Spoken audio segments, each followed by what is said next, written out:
Hello viewers, आज हम Excel के एक बेसिक फीचर के बारे में बात करेंगे जिसको लोग मोस्टली इग्नोर करते हैं। यह फीचर है डायनेमिक टेबल। एक्सेल चूंकि एक टेबल बेस्ड ऐप है, इसलिए टेबल बनाना इसमें बहुत इजी हो जाती है। टेबल बनाने के लिए हमें जस्ट डेटा एंट्री करनी होती है और फिर उनमें बॉर्डर वगैरह खींचने होते हैं, जस्ट दिस। बट प्रॉब्लम यह है कि हम डायनेमिक टेबल्स बनाने से कतराते हैं। क्यों? उसकी वजह यह है कि हमें उसमें जो फीचर्स हैं उसको यूज़ करना नहीं आता। तो उसके लिए हम आज के ट्यूटोरियल लाए हैं। इस ट्यूटोरियल को देखने के बाद आप इन चीज़ों के बारे में जान सकेंगे कि डायनेमिक टेबल क्या होती हैं, what is the difference between normal table and dynamic table, navigation to your data, how you will navigate to your data, like selection हो गई, मूवमेंट हो गया, कर्सर मूवमेंट हो गई, रेफरेंसिंग हो गया, ये सब आप नेविगेशन में सीखेंगे। डायनेमिक रेफरेंसेस क्या होती हैं? डायनेमिक रेफरेंसेस जो हम फार्मूलेज यूज़ करते हैं उसमें हम डायरेक्ट नाम देते हैं। सेल का अपना एक नाम होता है या जो टेबल या कॉलम है उसका अपना नाम होता है, considering the header row. Elements पर हम बहस करेंगे, यानी हम जब डायनेमिक टेबल खींचते हैं कंट्रोल टी के थ्रू तो एक नया टैब नमूदार होता है। उस टैब में जो कमांड्स अवेलेबल होते हैं उनके बारे में हम सीखेंगे। तो सबसे पहले हम अपना तारुफ कराते चलें। हेलो व्यूवर्स, होप चैनल में आपको खुशामदीद। अगर आप नए हैं और इस चैनल को कभी सब्सक्राइब नहीं किया तो प्लीज़ सब्सक्राइब कीजिए और बेल का आइकन दबा दीजिए ताकि आपको हमारी वीडियोस वक्त पर मिलती रहे। What is dynamic table? Dynamic table क्या होता है? डायनेमिक टेबल दो या दो से ज़्यादा कॉलम्स पर मुश्तमिल टेबल की एक रेंज होती है जहां पर डेटा को इजीली मैनेज और एनालाइज किया जा सकता है। शीट में अप्लाई किए गए तमाम डायनेमिक टेबल्स अपनी सेपरेट फीचर्स रखते हैं, अनलाइक टू नॉर्मल टेबल्स जहां दो नॉर्मल टेबल बहुत मुश्किल से मैनेज हो सकते हैं। हम इधर मिसाल देंगे आगे कि ये कैसे नॉर्मल टेबल कैसे मुश्किल से मैनेज होते हैं। अभी इसमें डिफरेंस क्या है? नेविगेशन फर्स्ट नंबर पे है आपका नेविगेशन, यानी आप नेविगेट किस तरह करते हो। सपोज ये है आपके पास एक डायनेमिक टेबल 1, ये भी डायनेमिक टेबल है, ये नॉर्मल टेबल है, ये नॉर्मल जस्ट हमने डेटा एंट्री की है, फिर हमने इसकी इधर से बॉर्डर्स खींचे हैं। अभी नेविगेशन ये है कि हम अगर कंट्रोल स्पेस दबाएंगे तो आपके पास सिर्फ कॉलम सेलेक्ट होगा, यानी जो हेडर रो है वो सेलेक्ट नहीं होगी। अभी मैं इधर क्लिक करता हूँ फर्स्ट नेम के कॉलम में, कंट्रोल स्पेस दबाता हूँ तो सिर्फ कॉलम, नीचे वाले डेटा को ये छेड़ेगा भी नहीं, ठीक है। इसके अलावा मैं कंट्रोल ए दबाता हूँ तो आजू बाजू के डेटा को ये बिल्कुल कंसिडर नहीं करेगा, ये सिर्फ उस टेबल के डेटा को कंसिडर करेगा जहाँ पर हमने क्लिक किया होता है, ठीक है। अब हम इधर आते हैं और सेम कंट्रोल स्पेस इधर दबाते हैं और देखते हैं क्या होता है। हम अगर इधर कंट्रोल स्पेस दबा दें तो आप देख सकते हैं कि नॉर्मल टेबल में इसने पूरे का पूरा कॉलम सेलेक्ट कर दिया, ठीक है। इसी तरह मैं अगर कंट्रोल ए दबा दूं तो इसने नॉर्मल टेबल की हेडिंग तो क्या, नॉर्मल टेबल का टाइटल भी सेलेक्ट कर लिया, ठीक है। तो ये होती है इनकी डिफरेंस। अच्छा, दूसरी ज़बरदस्त जो फीचर है वो एंट्री का है। आपके लिए डायनेमिक टेबल्स जो हैं वो एंट्री बहुत आसान बना देती हैं। जस्ट आपने क्या करना होता है, आपने अगर न्यू एंट्री करनी होती है, सपोज़ मैंने इधर नाम लिखना है गौहर, ठीक है, ज़मान। आप देख सकते हैं एक्सेल ने ऑटोमेटिकली टेबल को नीचे एक्सपेंड कर दिया। अच्छा, इसी तरह मैं अगर कुछ इधर लिखना चाहूँ तो मैं इधर लिखूँगा गौहर। हाँ, आप देख सकते हैं इसने कुछ भी फॉर्मेटिंग, ये फॉर्मेटिंग जस्ट लेकर आया जो इरिटेट करती है, तो इसको फिर हमने दोबारा से भी फॉर्मेट करना होता है। अगर हमने कोई रेफरेंस इसका लिया हुआ है तो ये रेफरेंस में ऐड नहीं होगा, फिर हमने वो रेफरेंस यानी फार्मूला या अगर कोई पिवोट टेबल हमने इससे ली है तो वो पिवोट टेबल दोबारा अप्लाई करना पड़ेगा, तो इसकी वजह से हमारा काम बहुत ज़्यादा बढ़ जाएगा। तो ये तो हो गई डेटा एडिशन का फीचर। अब जो डायनेमिक रेफरेंसेस होते हैं इसकी वो भी बहुत ज़बरदस्त होती हैं। सपोज़ मैं अगर इधर कोई फार्मूला लिखना चाहता हूँ डेट ऑफ बर्थ से रिलेटेड, फर्स्ट तो मैं ये करता हूँ कि ये डेट ऑफ बर्थ जो है इसका आप देख सकते हैं ये नंबर्स में है, तो इसको मुझे चेंज करना पड़ेगा। पहले कंट्रोल 1 दबाकर, ठीक है, कंट्रोल 1 में मैंने इधर डेट सेलेक्ट करके अप्लाई करना है, ठीक है। ये डेट तो अप्लाई हो गई। अब इधर भी हम करते हैं, देखते हैं, आप सिर्फ देखते ही जाएं, ठीक है। इधर भी हम सेम डेट का अप्लाई करते हैं। ये भी एक बहुत ज़बरदस्त डिफरेंस है इसमें, ठीक है। हमने ये डेट, दोनों का डेट सेम कर दिया। अब मैं अगर डेटा लिखूं और इसका कोरोना टेस्ट डेट लिखूं, इधर मैं लिखूं सपोज 13/8/2022, तो आप देख सकते हैं सेम वाला जो फॉर्मेट है डेट का, इसने वो अप्लाई नहीं किया, इसने अपना कुछ लगा दिया, ठीक है। यानी अपना एक डिफ़ॉल्ट फॉर्मेट जो इनका होता है वो लगा दिया। Compare to this normal table, अगर हम इसमें डेटा लिख के, मैं इसमें अनुमान लिख कर इधर सेम डेट लिखूँगा 13/8/2022, अगर मैं नेविगेट कर लूँ, इंटर दबाऊँ, तो आप देख सकते हैं इसने वही जो फॉर्मेट था जो पहले सेल्स में था वही इसने अप्लाई करके दे दिया। तो ये भी एक ज़बरदस्त इसका एडवांटेज होता है। अभी मुझे इधर एम्प्लॉय आईडी लेकर आनी है, ठीक है। ये एम्प्लॉय आईडी मैं इधर भी कॉपी करके पेस्ट करता हूँ ताकि मुझे इधर भी मुझे कंपैरिजन मिल जाए कि कैसे काम होता है, ठीक है। अच्छा, मुझे इधर एम्प्लॉय आईडीज़ का या नेम का लिस्ट लेकर आना है, ड्रॉप डाउन। मैं इस सेल में आऊँगा और इस पर मैं डेटा वैलिडेशन अप्लाई करूँगा, ठीक है। मैं डेटा में आ जाऊँगा, डेटा टूल्स में आप इधर क्लिक करें तो आप इधर डेटा वैलिडेशंस में आ सकते हैं। ये चूँकि मेरी स्क्रीन छोटी है तो इसलिए इन्होंने एक्सपेंड नहीं किया है इसको, जबकि अगर आपकी वाइड स्क्रीन हो तो आपको डेटा वैलिडेशन डेटा के पार्ट, डेटा टूल्स के पार्ट में लाजिम नज़र आएगी। तो डेटा वैलिडेशन में हम जाएंगे, इधर हम सेटिंग्स के टैब में आकर लिस्ट अप्लाई कर देते हैं। लिस्ट सोर्स कौन सी होगी, लिस्ट की सोर्स कौन सी होगी, हम इसको कोलैप्स करते हैं। अच्छा, मैंने ये टेबल जो पूरे का पूरा कॉलम है वो सेलेक्ट करके लगा दिया और ओके दबा दिया। अब आप इधर आ जाएं और इस ड्रॉप डाउन पर क्लिक करें। आप जिसको भी एम्प्लॉय नंबर अप्लाई कर रहे हैं तो आपके साथ ड्रॉप डाउन अप्लाई हो गई, ठीक है। इवन इधर मैं लिख देता हूँ I850, ठीक है, और इधर लिख देता हूँ B987, ठीक है। इंटर लगा देता हूँ तो आप देख सकते हैं कि ऑटोमेटिकली ये एक्सपेंड हो गई, जबकि सिमिलरली ये इधर भी एक्सपेंड होती, ठीक है, ये 8987।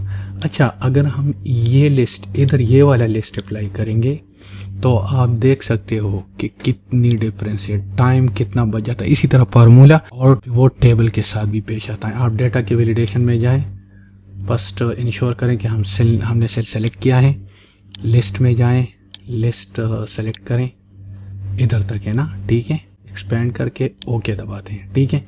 आप देख सकते हैं इसने ये खाली सेल भी दे दिया। अगर हम इसमें कुछ लिखे तो लाजिम ये देगा क्योंकि ये सिलेक्शन में ऑलरेडी इंक्लूडेड है, ठीक है। 553 उसमें है, लेट्स चेक, ये 553, ठीक है। अब अगर मैं इसमें न्यू डेटा एंट्री करूं, न्यू डेटा U7052, एंटर दबाऊं तो ये इधर और भी डेटा हम सपोज अप्लाई कर देते हैं। तो इधर हम अगर आएंगे और नेविगेट करेंगे तो आप देख सकते हैं इसने 7052 का डेटा नहीं लिया। ये मैंने आपको समझाने के लिए डेमोन्स्ट्रेट किया कि नॉर्मल टेबल आपका कितना वक्त ज़ाया करता है, जबकि डायनेमिक टेबल आप एक बार कोई फार्मूला, कोई वैलिडेशन, कोई पिवोट टेबल आप अप्लाई करते हैं तो डायरेक्ट वो डायनेमिक होती है। जो आप टेबल को चेंज करते जाएंगे उधर वो ऑटोमेटिकली अप्लाई होगा। अब हम फार्मूला अप्लाई करते हैं, ठीक है। मैं ज़्यादातर मैं एक्स लुकअप यूज़ करता हूँ जो कि 365 में ही अवेलेबल है, ठीक है।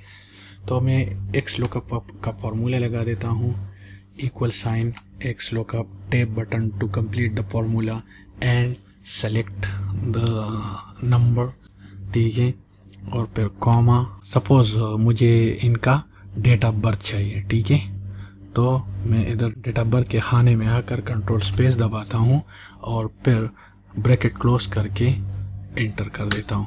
तो आप देख सकते हैं इसने डेट ऑफ बर्थ दे दिया, लेकिन डेट का फॉर्मेट चेंज है। तो आपने डेट का फॉर्मेट कैसे चेंज करना है, इसको सेलेक्ट करके कंट्रोल 1 दबाकर डेट का फॉर्मेट इसके ऊपर अप्लाई करना है। तो आप कोई भी आदमी की आईडी सेलेक्ट करो, उसके अगेंस्ट आपको डेट ऑफ बर्थ मिलेगी, ठीक है। अच्छा, इधर मैं आपको एक और डिफरेंस समझाना चाहता हूँ। इधर भी मैं डेट ऑफ बर्थ ये सब कॉपी करके इधर पेस्ट कर देता हूँ, ठीक है, और मैं इधर फार्मूला हटा देता हूँ। अच्छा, अभी डेमोन्स्ट्रेशन के दौरान देखेंगे कि कितना मुश्किल होता है इधर फार्मूला अप्लाई करना। हमने उधर कितनी शॉर्टकट की, 2 शॉर्टकट की, कंट्रोल स्पेस 2 दफ़ा दबा दिया, आपका डेटा उधर चला गया, आपका डेटा ले लिया गया उधर से। लेकिन इधर आपने मैनुअल सिलेक्शन थ्रू माउस करनी होती है। तो इधर मैं आकर फार्मूला लिख देता हूँ, is equal to same formula लिख देता हूँ, ठीक है। सेल सिलेक्शन कॉमा, इधर मैं एम्प्लॉय आईडी लिख देता हूँ, क्योंकि देखें आप, मैंने माउस से सिलेक्शन ले ली। अभी कॉमा और डेट ऑफ बर्थ, ठीक है, और ब्रैकेट क्लोज, एंटर दबा दिया। हो सकता है कुछ प्रॉब्लम आ गई हो, क्योंकि हमने डेटा किधर से लेना है, हाँ सेम डेटा नहीं लिया हमने, देखें, यानी कॉलम जो थी वो सेम नहीं थी, आप देख सकते हैं। तो इस कॉलम को हम सेलेक्ट करेंगे, दोबारा इस कॉलम को अप्लाई करेंगे, ठीक है, एंटर दबाएंगे। आप देख सकते हैं कि इसने NA लगा दिया, क्योंकि खाली सेल इसमें नहीं है। तो हमने इधर ये अप्लाई करना है। आप देख सकते हैं इसने डेट उठा लिया उधर से। इधर एक और डेटा लिखना चाहते हैं, सपोज हम लिखना चाहते हैं Y551। एक तो इन्होंने इधर से डेटा उठाया नहीं, क्योंकि इसके लिए हमें दोबारा वैलिडेशन करेंगे। अगर तो इसने उठाया भी है, ठीक है, अगर ये उठा भी ले, वैलिडेशन कर भी दे हम, तो क्या होगा, इधर फार्मूला इसका अप्लाई नहीं होगा, क्योंकि ये फार्मूला 23 तक है, S23। और इधर जो आपका एम्प्लॉय आईडी का कॉलम है ये भी 23 तक है, यानी रो नंबर 23 ये है। इधर तक आपका डेटा अप्लाई हो गया है, तो आपको फिर इसको एक्सपेंड करना पड़ेगा। तो ये है एक और डिफरेंस। इसलिए हम बहुत ही ज़्यादा प्रेफर करते हैं कि आप लोग डायनेमिक टेबल्स यूज़ करो। तो व्यूवर्स, हम अब आगे जाएंगे, एलिमेंट्स ऑफ एक्सेल टेबल के बारे में बात करेंगे, जिसमें हम हेडर रो क्या होती हैं, बैंडेड रोज क्या होती हैं, कैलकुलेटेड कॉलम्स क्या होता है, टोटल रो क्या होती हैं, साइज हैंडल क्या होता है, ये सब हम इधर हम इस पर बहस करेंगे, ठीक है, ताकि आप लोग इस काबिल हो सकें कि जो फ्यूचर में आप काम करें तो आप पूरे का पूरा डायनेमिक टेबल ही यूज़ करें इंस्टेड ऑफ नॉर्मल टेबल्स। तो सबसे पहले है हेडर रोज। आप देख सकते हैं ये जो टेबल है, टेबल की फर्स्ट एलिमेंट जो है वो हेडर रो है, ठीक है। सबसे पहले जब हम डेटा रेंज को डायनेमिक टेबल पर अप्लाई करते हैं, ठीक है, मैं टेबल के अंदर ही क्लिक कर देता हूँ। जो ही हम डायनेमिक टेबल बनाते हैं तो टेबल डिज़ाइन की एक टैब नमूदार होगी, उस टैब पर हम क्लिक करेंगे। मुझे जो है कन्वर्ट टू रेंज करना है इसको, यानी इस टेबल को रेंज में कन्वर्ट करना है, यानी डायनेमिक टेबल ये नहीं रहेगी any more, convert to range, yes. अब आप देख सकते हैं इसने पूरे का पूरा जो टेबल है ये इसका इन्होंने सब कुछ हटा दिया। अब अगर हम इसमें कुछ भी लिखें ये डायनेमिक नहीं होगा। ये वाला टेबल सेम इसी वाले टेबल के साथ बन गया। अगर हम कंट्रोल स्पेस दबाएंगे तो आप देख सकते हैं पूरे का पूरा कॉलम ये सेलेक्ट कर देता है, प्रॉब्लम। अगर हम कंट्रोल ए दबा देते हैं पूरे का पूरा डेटा ये सेलेक्ट करता है, प्रॉब्लम। अभी अगर इधर क्लिक करें तो हमारे पास ये डायनेमिक टेबल चूँकि नहीं रही तो टेबल डिज़ाइन की टैब भी ऑटोमेटिकली डिसअपियर हो गई। तो मैं इधर दोबारा इसको सिलेक्ट करूँगा, ठीक है, और इधर आऊँगा कंट्रोल टी दबाऊँगा, या होम के टैब में आकर हम फॉर्मेट टेबल इधर से अप्लाई कर सकते हैं। इधर हम कंट्रोल टी भी दबाकर अप्लाई कर सकते हैं। माय टेबल है हेडर रो, यानी जो हेडर रो है जिसके बारे में हम अब बात करेंगे, ये हेडर रो है, हमारी टेबल की हेडर रो ऑलरेडी अवेलेबल है। अगर तो आप इधर नहीं दबाते तो ये आपको कॉलम 1, कॉलम 2, कॉलम 3 बता के दे देगा। लेकिन हम हमारे टेबल चूँकि हेडर रो पर मुश्तमिल है तो हमने ये चेक मार्क लाजिम लगानी है। ओके दबाएंगे तो ये टेबल आपके पास ऑटोमेटिकली बन गई। आप देख सकते हैं इन्होंने जो हेडर रो है सबसे पहली वाली एलिमेंट ये है, इसमें आपके पास ऑटोमेटिकली फिल्टरिंग आ गई। जो ही हम डेटा को किसी टेबल में कन्वर्ट करते हैं तो हमारे हेडर रो बाय डिफ़ॉल्ट बन जाती हैं, जहां फिल्टरिंग ऑटोमेटिकली अप्लाई की जाती है। ठीक है, अप्लाई हो जाती है एक्चुअली। बैंडेड रोज, हर table by default banded rows पर मुश्तमिल होता है जो अलर्ट करती हैं डेटा को, जिसको हम इजीली डिस्टिंग्विश कर सकते हैं। यानी हम एक एक डेटा को सेपरेटली डिस्टिंग्विश कर सकते हैं और ये डेटा की विजुअलाइजेशन में बहुत मदद फराहम करती हैं। कैलकुलेटेड कॉलम्स, अच्छा हमने आपको बताया था जब हम कोई टेबल बना देते हैं और उसके अंदर किसी भी जगह क्लिक करते हैं तो हमारे पास टेबल डिज़ाइन की एक टैब नमूदार होगी। इस टैब पर क्लिक करके हम अगर टेबल स्टाइल ऑप्शन में आ जाएं, ठीक है, तो इधर हम अप्लाई कर सकते हैं टोटल रो। ठीक है, टोटल रो अप्लाई करें, आपके पास इधर टोटल रो बन गई। इधर इन्होंने एज को सम कर दिया है। आपके पास ये एक ज़बरदस्त ऑप्शन ये है कि आप इसमें इसको चेंज भी कर सकते हैं। टोटल रो चूँकि डायनेमिक टेबल के बिल्कुल बॉटम में आएगी तो इसलिए आपको ये फॉर्मेटिंग वगैरह जो है इधर दोबारा अप्लाई करना होता है एज पर योर रिक्वायरमेंट। इधर मुझे कोई फॉर्मेटिंग लगाने की ज़रूरत नहीं, इधर मुझे सिर्फ और सिर्फ एवरेज चाहिए। अच्छा, मुझे इधर एवरेज एज चाहिए, मैं इधर क्लिक करूँगा और एवरेज मालूम करूँगा। ठीक है, 35 एवरेज एज है इस टेबल में मौजूद 13-14 आदमी की। ठीक है, इसके अलावा मुझे जो है इधर काउंट चाहिए, कितने आदमी है टोटल। सपोज इन केस अगर आपके पास सीरियल नंबर सही नहीं आ रहे तो आप इधर काउंट का फंक्शन लगा सकते हैं। तो ये आपके पास एक हेडर रो बन गई। अच्छा, इधर मैं जो है इसको डिलीट कर देता हूँ। ठीक है, तो आपके पास जो एवरेज है वो आ जाएगी। ठीक है, अच्छा, तो इसमें आप सोच रहे होंगे कि पहले तो हम डायनेमिक टेबल अप्लाई करते थे तो ऑटोमेटिकली डेटा एक्सपेंड होती थी। अब मैं अगर इधर कुछ लिखूंगा तो क्या करना पड़ेगा। सपोज मुझे इधर लिखना है समीर। ठीक है, टैब दबाऊंगा तो आप देख सकते हैं डायनेमिक टेबल ऑटोमेटिकली एक्सपेंड नहीं हो पा रहा। अब यहाँ पर बात आ जाती है साइजिंग हैंडल की। साइजिंग हैंडल एक छोटी सी नोड होती है जो हमने आपको पहले ही बताया था। इसके थ्रू हम डेटा को एक्सपेंड कर सकते हैं। साइज हैंडल हमारे पास क्या काम करती हैं। अब अगर हम इस पर क्लिक करेंगे तो आपकी कर्सर 2 वे एरोज में चेंज हो जाएगी। हम इसको क्लिक करके नीचे ड्रैग करते हैं और फिर रिलीज करते हैं बटन को। आप देख सकते हैं कि टोटल रो बिल्कुल सबसे बॉटम में आ गई और आपकी जो न्यू एंट्री थी वो ऑटोमेटिकली टेबल के अंदर चली गई। तो साइज हैंडलर का काम यह होता है। इसके अलावा अगर आप कोई कॉलम ऐड करते हैं तो उसमें भी आप इस टेबल को एक्सपेंड कर सकते हैं। तो साइजिंग हैंडलर हर डायनेमिक टेबल के बॉटम में राइट साइड पर अवेलेबल होती हैं, जिसके ज़रिए हम टेबल को एक्सपेंड कर सकते हैं just by dragging the handler. ठीक है, तो ये थी हमारी पार्ट 1। पार्ट 2 में हम इंशाल्लाह डायनेमिक टेबल के टेबल डिज़ाइन को डिस्कस करेंगे कि टेबल डिज़ाइन में क्या क्या होता है। वो वीडियो थोड़ी छोटी होगी कंपेयर टू दिस वीडियो। तो इंशाल्लाह तब तक के लिए अल्लाह हाफ़िज़, अपना ख्याल रखिएगा। वीडियो देखने का बहुत बहुत शुक्रिया। अल्लाह हाफ़िज़।